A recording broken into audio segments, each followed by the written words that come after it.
नमस्कार, स्वागत है आप सभी का कार्यक्रम कृषि दर्शन में, जिसके जरिए हम कोशिश करते हैं कि कृषि जगत से जुड़ी तमाम खबरों से आपको जोड़े रख सकें, नवीनतम जानकारियां आपसे साझा कर सकें और साथ ही साथ सरकार के नीतियों से आपको अवगत करा सकें। कार्यक्रम की आज की कड़ी में भी कुछ ऐसी ही कोशिश करेंगे। हम मिलवाएंगे आपको अपने विशेषज्ञ से, लेंगे विविध विषयों पर जानकारी, लेकिन सबसे पहले डालेंगे नजर अपने पहले सेगमेंट खबरें खेती की पर। नमस्कार, खबरें खेती की में स्वागत है आपका। खबरों में आगे बढ़ने से पहले सबसे पहले नजर मुख्य कृषि समाचारों पर। बर्ड फ्लू के बढ़ते मामलों को रोकने हेतु सरकार कर रही सार्थक प्रयास।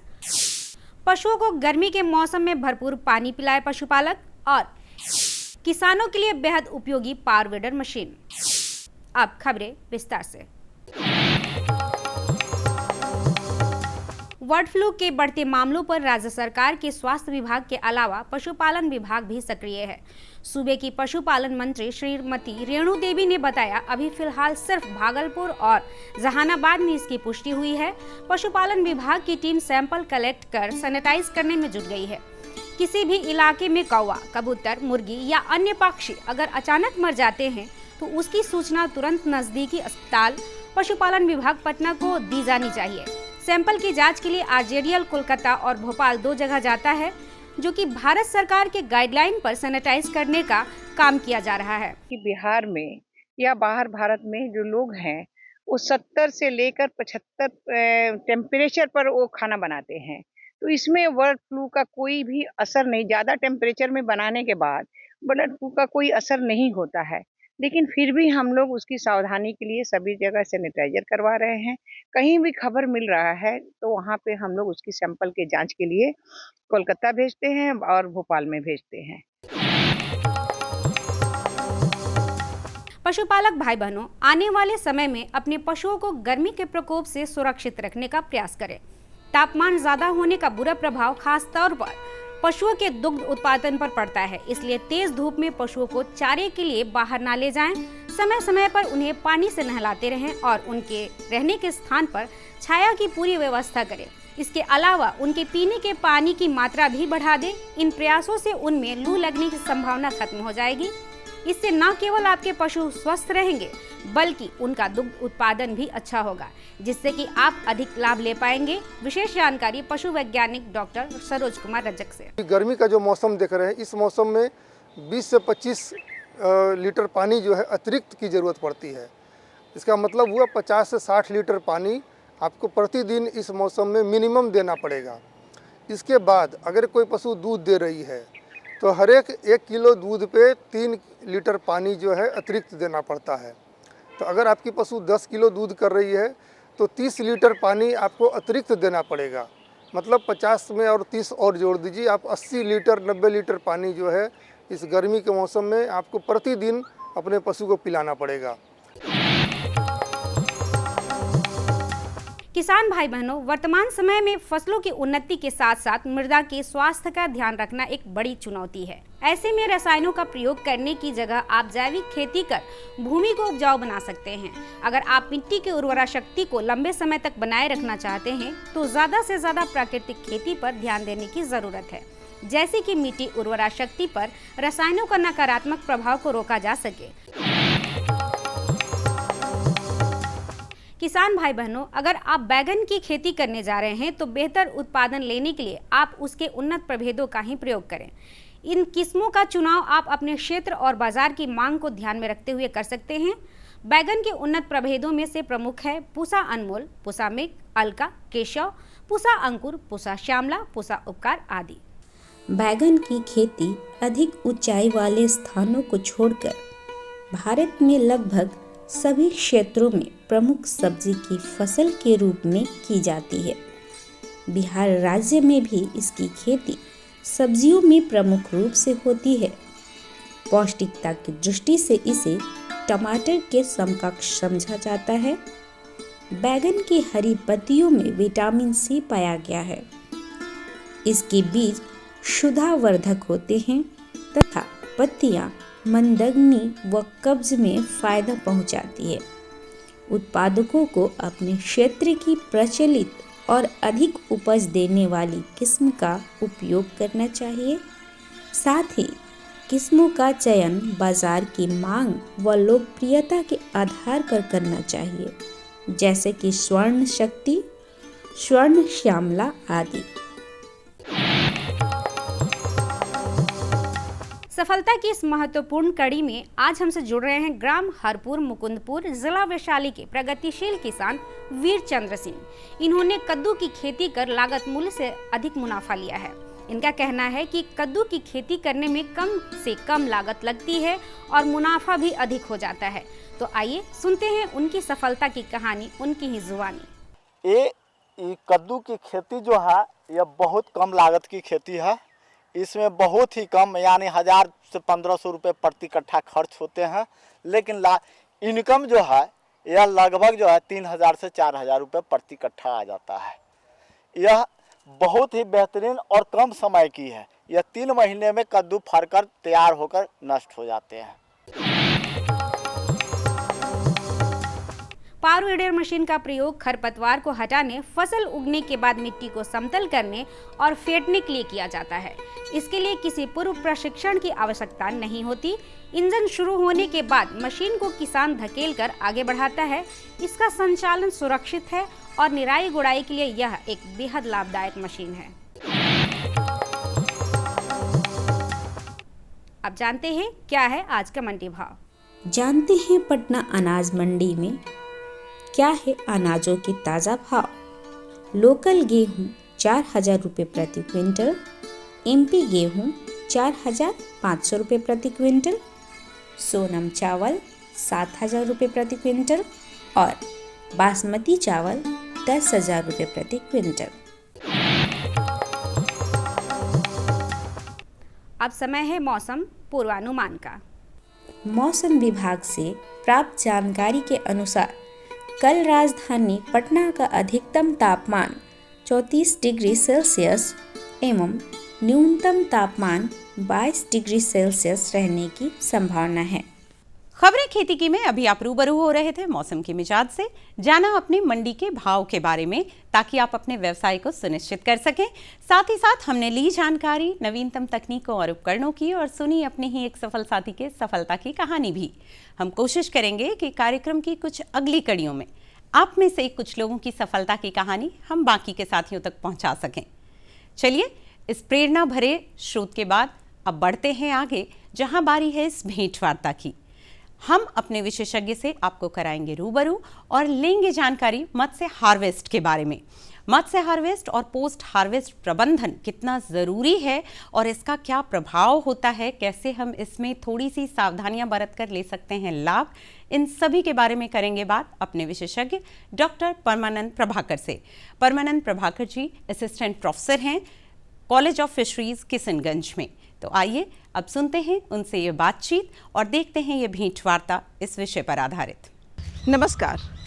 मछली पालन एक ऐसा व्यवसाय है जिसे करके हमारे किसान भाई अच्छा खासा लाभ ले सकते हैं, खास करके उन किसानों के लिए जो पहली बार किसानी कर रहे हैं। इस जो है मछली पालन वो किस तरह से कर सकते हैं, कम लागत में ज़्यादा से ज़्यादा हमारे किसान भाई मुनाफा कैसे पा सकते हैं। आज जो हमारी चर्चा का विषय है वो है मत्स्य हार्वेस्ट एवं पोस्ट हार्वेस्ट प्रबंधन तकनीक, जिस पर बातचीत करने के लिए हमारे साथ जो हमारे साइंटिस्ट हैं वो हैं डॉक्टर परमानंद प्रभाकर जी। सर, आपका हमारे कार्यक्रम में बहुत बहुत स्वागत है। सर सबसे पहले आप हमारे किसान भाइयों को बताइए कि मत्स्य हार्वेस्ट तकनीक क्या है और इसके मुख्य कौन कौन से कारण हैं जिस तरह से हमारे किसान भाई इस तकनीक को अपना सकते हैं। नमस्कार, मैं किसान भाई को बताना चाहूँगा कि हार्वेस्ट एक तरह का जो है फसल काटना, जैसे मछली पालन भी एक तरह का क्रॉप है, फसल है जिसको हम तालाब से ना लाते हैं, उसको हम हार्वेस्टिंग बोलते हैं। और हार्वेस्टिंग का बहुत सारा तकनीकी है, जैसे नेट से लाना है, नाव से लाना है, इस बहुत सारा तकनीकी है जिसको हम अपना के क्या बेनिफिट ज़्यादा ले सकते हैं। सर, आप हमारे किसान भाइयों को बताइए कि मत्स्य हार्वेस्टिंग के दौरान कौन कौन सी तकनीकों का उपयोग कर सकते हैं हमारे किसान भाई। मत्स्य हार्वेस्ट तकनीकी बहुत तरह के हैं, जैसे कि हम विभिन्न तरह के नेट से यूज़ करते हैं हार्वेस्ट करने के लिए। इसके बाद हमारे जैसे बहुत बड़ा बड़ा तालाब है, वहाँ पे लोग नाव का यूज़ करते हैं। नाव का उपयोग करके भी हम हार्वेस्ट करते हैं, जिससे क्या है मछली सुरक्षित और सही से तालाब से ऊपर आ सके। सर, मत्स्य उत्पादन में जलवायु परिवर्तन का क्या प्रभाव पड़ता है? जलवायु परिवर्तन बहुत मुख्य कारण है मत्स्य पालन में, जो कि बाधा करता है।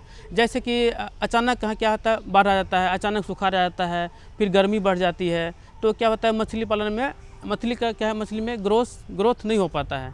ये बहुत ही कारण है। और इससे क्या होता है कि जो फार्मर्स है मत्स्य पालन से जुड़े हुए हैं उसको घाटा का सामना करना पड़ता है। ये बहुत ही मुख्य कारण है। इसको हमको ध्यान में रखते हुए बहुत ही प्रबंधन का जरूरत पड़ता है, जिससे हम तकनीकी अपना के किया जा सकता है। सर, जो हमारे किसान भाई पहली बार मछली पालन का व्यवसाय करना चाहते हैं तो उसके लिए प्रशिक्षण कहाँ से लेना पड़ेगा, कहाँ जाना पड़ेगा और इसके लिए क्या क्या सुविधा है? ये बहुत महत्वपूर्ण प्रश्न है किसान भाइयों। मैं प्रशिक्षण के बारे में बताना चाहूँगा कि बिहार में बहुत जगह है मत्स्य पालकों के लिए प्रशिक्षण दिया जा रहा है। जैसे कि मेरे महाविद्यालय किशनगंज, वहाँ भी निःशुल्क प्रशिक्षण 6 डेज़ का ट्रेनिंग दिया जाता है, जिसमें हम लोग निःशुल्क भाग ले सकते हैं। इसके अलावा जैसे है मीठापुर पटना में है, इसके अलावा है मोतीपुर मुजफ्फरपुर में है सीएफई का एक संस्थान है, वहाँ पे दिया जा रहा है, निःशुल्क है। इसके बाद एक ICAR का एक संस्थान है जो कि यहाँ पे ही नज़दीक में ही उपलब्ध है, वहाँ भी 5 दिन का ट्रेनिंग दिया जाता है जो निःशुल्क होता है, जिसको हम अपना के मत्स्य पालन में भाग ले सकते हैं, जो भी जागरूक किसान है। सर, मछली पालन के बारे में जो आपने बताया कि निःशुल्क उसका प्रशिक्षण दिया जा रहा है, तो हमारे किसान भाई ऐसे अगर पटना से चाहे कहीं पर भी जाते हैं तो क्या उनके रहने खाने ठहरने की व्यवस्था है सरकार की तरफ से? बिल्कुल ही निःशुल्क है और रहने ठहरने का भी व्यवस्था फ्री है, सब कुछ। अब कोई भी किसान है वो जा सकते हैं या अप्लाई आवेदन भी कर सकते हैं संबंधित संस्थान में आवेदन ट्रेनिंग लेने के लिए। सर, ट्रेनिंग कितने दिनों में उसकी माने पूरी होती है? ट्रेनिंग है एक्चुअली ट्रेनिंग का इसमें है निर्धारित है 6 डेज। 6 दिन के अंदर में आपको लगभग सभी मत्स्य पालक संबंधित जानकारी दे दिया जाता है। सर, आपने मत्स्य हार्वेस्टिंग के बारे में तो बता दिया, अब पोस्ट हार्वेस्टिंग प्रबंधन तकनीक के बारे में हमारे किसान भाइयों को बताइए। जी, पोस्ट हार्वेस्ट क्या है, एक तकनीकी है जिसमें क्या है हार्वेस्टिंग के बाद जो भी हम प्रोसेस करते हैं मछली में वही उसको बोलते हैं हम लोग पोस्ट हार्वेस्ट। इसमें बहुत सारा स्टेप है, जैसे कि है हार्वेस्टिंग, इसके बाद है लैंडिंग, इसके बाद है इसका धुलाई करते हैं, वॉशिंग करते हैं, इसके बाद क्या उसका हम लोग प्रोसेस करते हैं।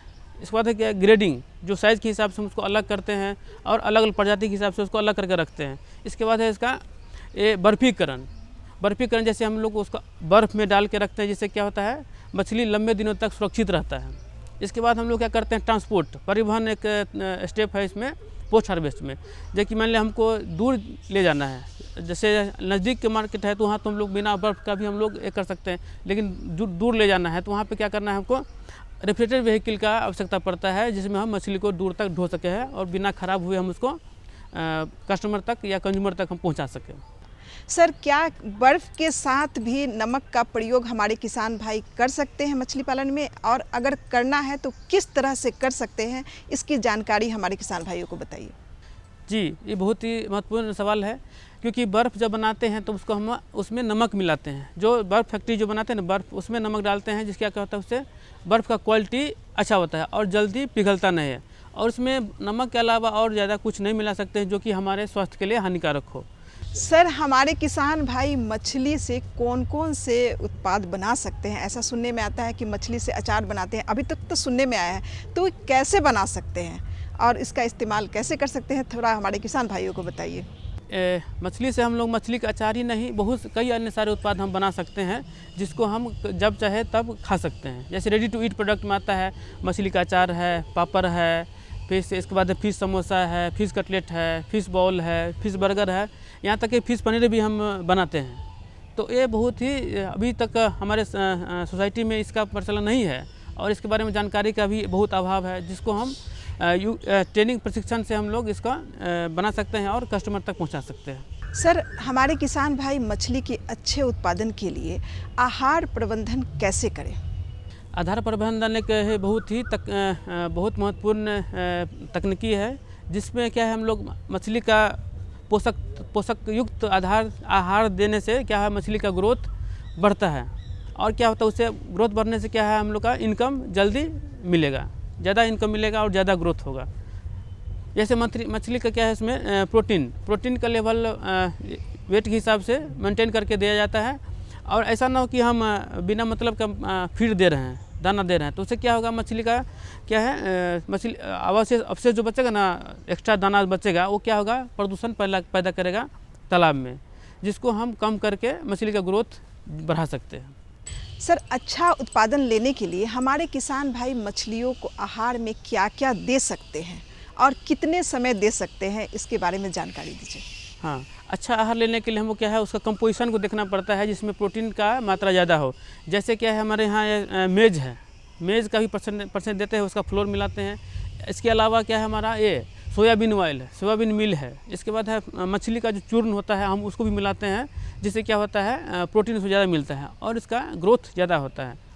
और इसके बाद इसमें मिलाते हैं ग्रोथ प्रोमोटर, जो जिससे क्या है मछली का ग्रोथ फास्ट होता है।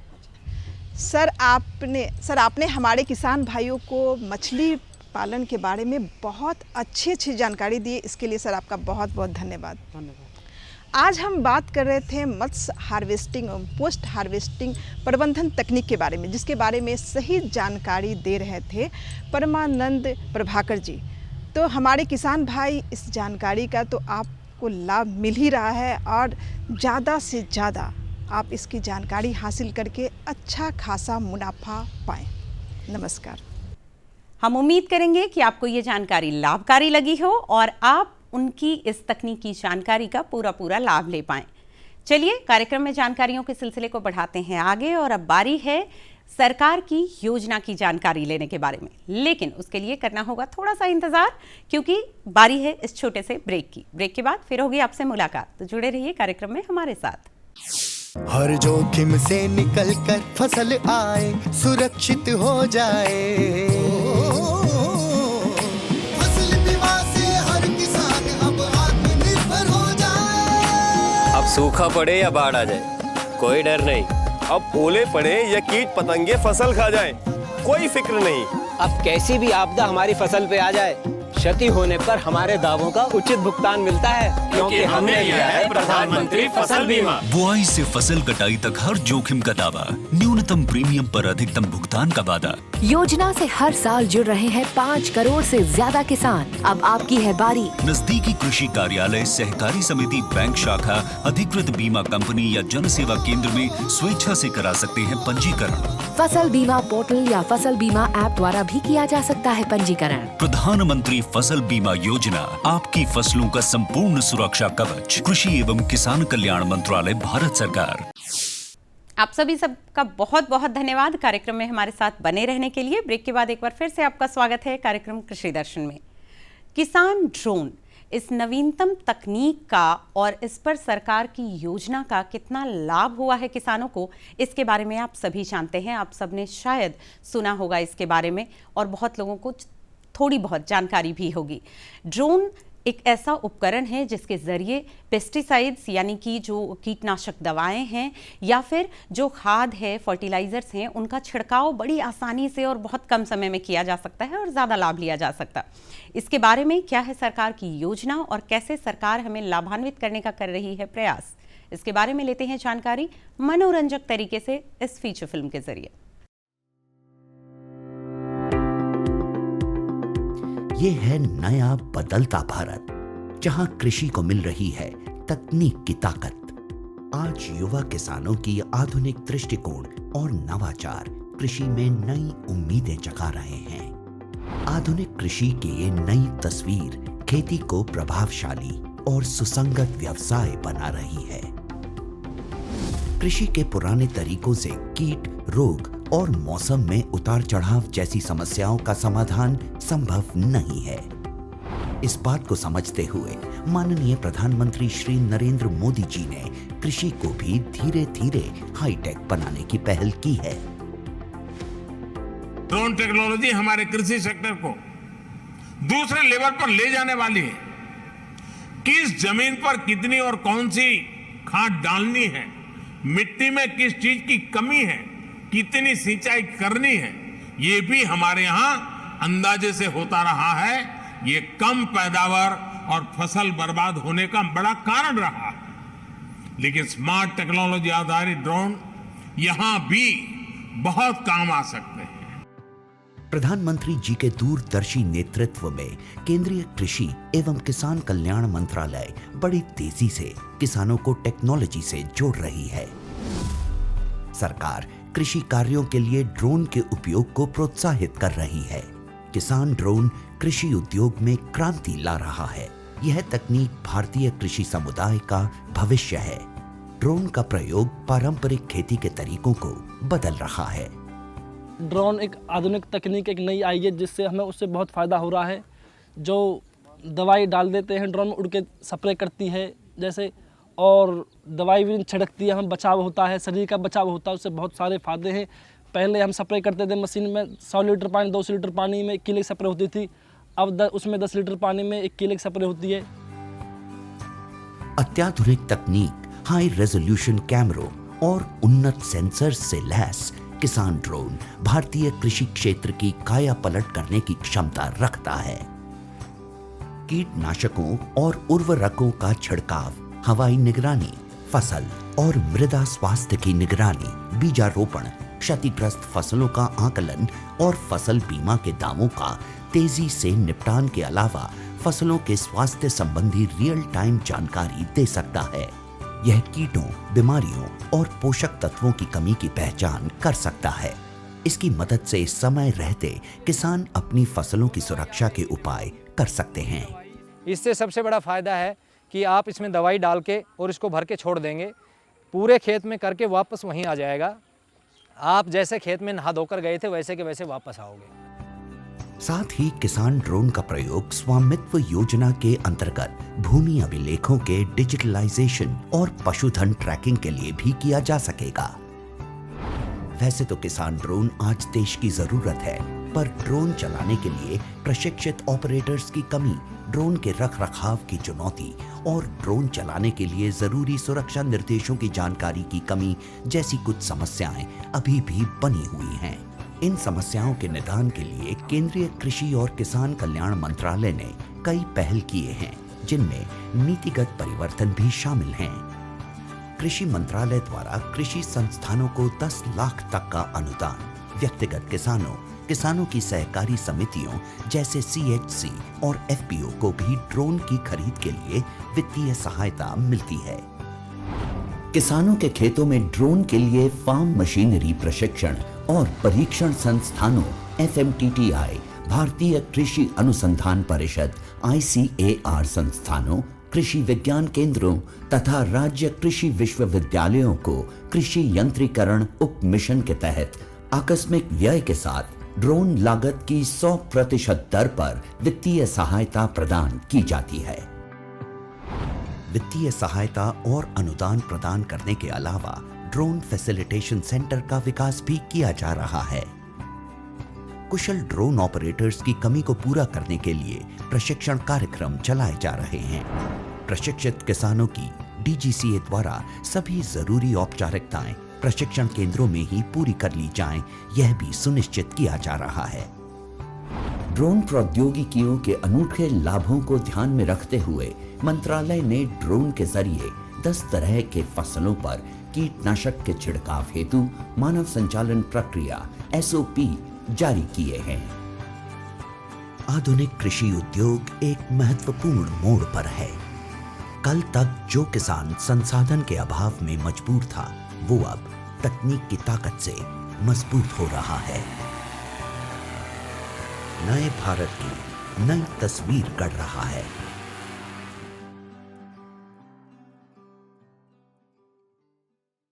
हमारी कोशिशें होती हैं कि आपकी सफलता सुनिश्चित की जा सके, और आप सफल होंगे तो सफल होगा भारत, जो उद्देश्य है हमारा। कार्यक्रम में जुड़े रहिए। ऐसी ही और भी जानकारियों के लिए होगी आपसे फिर मुलाकात कार्यक्रम की अगली कड़ी में। तब तक के लिए रखिए अपना और अपनों का ख्याल और दीजिए इजाजत। नमस्कार। हमारा पता है कृषि दर्शन, कमरा नंबर 203, द्वारा केंद्र निदेशक, दूरदर्शन केंद्र पटना, फ्रेजर रोड, पटना।